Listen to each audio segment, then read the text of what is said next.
1914 Fake News. In the book You Can Live Forever in Paradise on Earth, published by the Jehovah's Witnesses, pages 140-141, the JW explained that Jesus returned invisibly in 1914 and began ruling as King of God's kingdom in heaven. They base this belief on a chronological calculation derived from Daniel chapter 4, where the 7 times is interpreted to represent 2,520 years measured from the destruction of Jerusalem in 607 BCE to 1914 CE.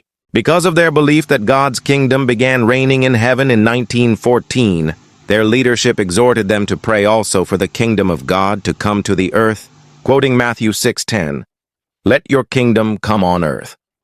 However, from that same verse, they ignore the subsequent line, "as it is in heaven," as well as the fact that these words were uttered by Christ around 30 AD. These points alone are enough for a person with common sense to realize that the kingdom of God was already established or had arrived in heaven back when the Son descended to earth to do the will of his Father. The kingdom of God was present and already established in heaven while Jesus was on earth. And Jesus wanted people to pray for that kingdom to come to earth also, as it is in heaven. In short, the kingdom of God was established in heaven around 30 AD, not 1914. When did Jesus become king? The Jehovah's Witnesses' answer is 1914, which is incorrect. The truth is, before the Son of God ascended back to heaven after completing his mission, he said, "All authority in heaven and on earth has been given to me," indicating he had obtained the seal to rule as king, Matthew 28:18. However, his coronation did not happen right after his return. The Son had to wait first. When he returned to heaven, the Almighty Father told him, "Sit at my right hand until I make your enemies your footstool." Acts 2:34-36, 7:55-56. Christ had to wait first until 70 AD, when Jerusalem fell, before he fully received his kingship. Luke 19:27. Jesus hinted that in the year 70, Satan had fallen from heaven.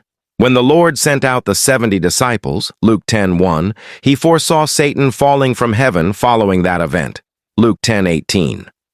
In short, the arrival of God's kingdom around 30 AD and the enthronement of Christ as king in heaven and earth, 70 AD, occurred long ago, not in 1914. The Jehovah's Witness belief regarding 1914 is rooted in a misapplied interpretation of the prophetic tree in Daniel 4. This interpretation is flawed because Daniel had already explained what the tree meant. According to the Jehovah's Witnesses, the tree supposedly represents the kingdom of God, and the 7 times represent its disappearance from the earth and its subsequent reappearance in heaven after that period. However, Daniel explicitly stated that the tree refers to Nebuchadnezzar, Daniel 4:22, and the 7 times refer to the loss of his sanity and its eventual return, Daniel 4:25. Nothing more.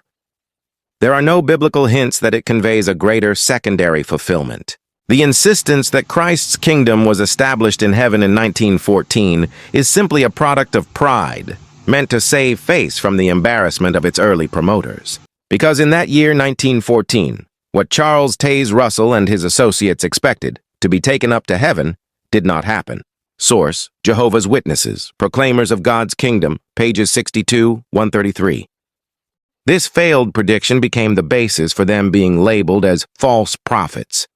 The true 7 times culminating in 1948.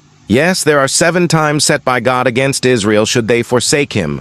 Read Leviticus chapter 26, verse 18, 21, 24, 28. But its fulfillment has nothing to do with the 1914 speculation. Rather, it relates to my 1948 revelation from Christ. 7 times 365 equals 2,555 minus 607 equals 1948.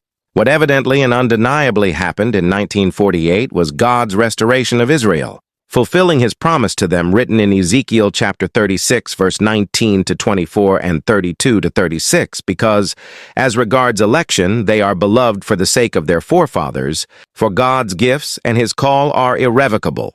Romans chapter 11, verse 28-29, Leviticus chapter 26, verse 42-45. In that same year, 1948, Christ began repairing the subjects of his kingdom who had been divided by Satan, Ephesians 1:10. This work can be seen in the establishment of the World Council of Churches in 1948, an organization meant to unite Christians across different denominations globally, though it has not achieved its goal. From 2004 to 2012, I made it known to all sects of the Christian religion that Christ had set a 70-year timeline from 1948 to 2018 to end divisions, urging all Christians to love one another instead of continuing to participate in or live by the greedy system of the world.